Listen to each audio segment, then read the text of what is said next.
Good morning. Praise the Lord. Blessing for nation મિનિસ્ટ્રીથી હું આપનો ભાઈ સેમ ક્રિશ્ચન. ઈશ્વર પિતાએ આજે આપણને આપેલા આજના એક નવા સુંદર દિવસે આપને પ્રભુ ઈસુ ખ્રિસ્તના નામમાં પ્રેમી સલામ પાઠવું છું. આજે આપણે પવિત્ર શાસ્ત્ર બાઇબલમાંથી ઈશ્વરના અપવિત્ર વચન પર વર્ણન કરીશું. લુકની લખેલી સુવાર્તા તેનો 22મો અધ્યાય તેની 42મી કલમ. ત્યાં શાસ્ત્રમાં પ્રભુના વચનમાં લખ્યું છે, મારી ઈચ્છા પ્રમાણે નહીં પણ તમારી ઈચ્છા પ્રમાણે થાઓ.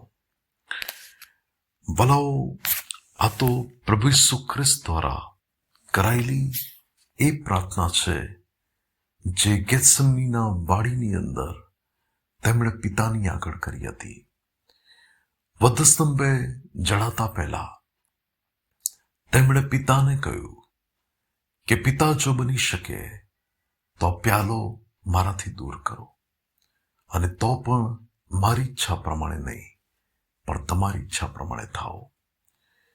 ભલાઓ, આ જગતની અંદર પ્રભુ ભક્તિ કરનારા, ધાર્મિક જીવન જીવનારા પણ એવા ઘણા લોકો છે કે જેઓ પોતાની ઈચ્છાને પૂરી કરવા માટે હંમેશા પ્રયત્નશીલ રહે છે. પરંતુ પરમેશ્વરના સાચા બાળકો એ છે કે જે તેમની પોતાની નહીં પરંતુ સ્વર્ગીય પિતાની ઈચ્છાને પૂરી કરવા પ્રયત્નશીલ રહેતા હોય. આપણે પ્રભુની શીખવેલી પ્રાર્થનામાં એક બાબત કહીએ છે કે જેમ સ્વર્ગમાં તમારી ઈચ્છા પૂરી થાય છે તેમ આ પૃથ્વી ઉપર પણ થાય. અને વલાઓ, પરમેશ્વર જ્યારે પોતાની ઈચ્છા આપણા જીવનમાં જાહેર કરે ત્યારે શું આપણે એને પ્રતિસાદ આપીએ છીએ? પ્રભુએ યુનાને કહ્યું કે તું નિનવે જા, પરંતુ યુના તો તાર્શીશ તરફ ભાગી ગયો. એ બાબતને માટે કે નિનવે જઈશ તો આવી કોઈક બાબત મારી આગળ આવીને ઊભી રહેશે. વાલાઓ, મારા ને તમારા જીવનની અંદર એ બહુ મહત્વનું છે કે આપણે ઈશ્વર પિતાની ઈચ્છા પ્રમાણે ચાલીએ, વર્તીએ અને જીવન જીવીએ.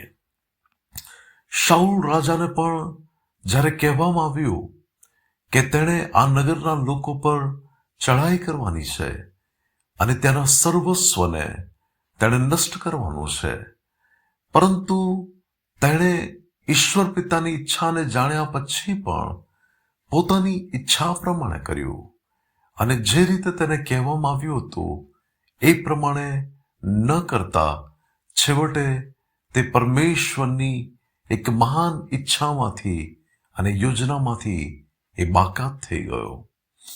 બહુ મહત્વનું છે. પ્રભુ ઈશુએ પોતે પણ બહુ ગંભીર રીતે કહ્યું છે કે જેઓ મને પ્રભુ પ્રભુ કહે છે એ બધા આકાશના રાજ્યમાં જશે એવું નથી, પરંતુ જેઓ મારા આકાશમાંના પિતાની ઈચ્છા પ્રમાણે કરશે તેઓ જ જશે. ઘણા જીવનો આજે પોતાના જીવનોને એવી રીતે ચલાવી રહ્યા છે કે જ્યાં પિતાની ઈચ્છા પૂરી નથી થતી, અને એટલા માટે એ જીવનો બરબાદીની કગાર તરફ આગળ વધી રહ્યા છે. ઈશ્વર પિતાની એવી ઈચ્છા નથી કે કોઈનો નાશ થાય, પરંતુ આજે એવા માણસો કે તેમની પાપમય પસંદગીને કારણે તે જીવનો નાશમાં જાય છે.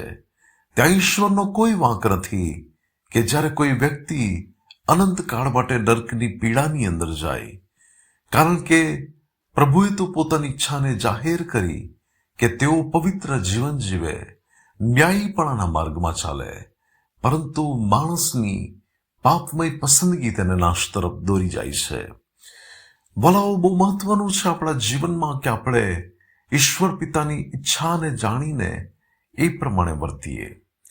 કોવિડના સમયમાં જ્યારે પ્રભુએ મને કહ્યું કે હું સ્વૈચ્છિક રીતે રાજીનામું આપું અને બ્લેસિંગ ફોર નેશન મિનિસ્ટ્રીની સેવાની શરૂઆત કરું, ત્યારે મેં એકદમ બ્લાઇન્ડલી, મેં જાણે કે આંખો બંધ કરીને એ બાબત ઉપર ચાલ્યો છું અને મેં નિર્ણય લીધો અને પિતાએ જે પ્રમાણે કહ્યું એ પ્રમાણે કર્યું, ત્યારે આજે હું કહી શકું છું કે પ્રભુએ મહાન યોજનાની અંદર અદ્ભુત કાર્ય કર્યું છે.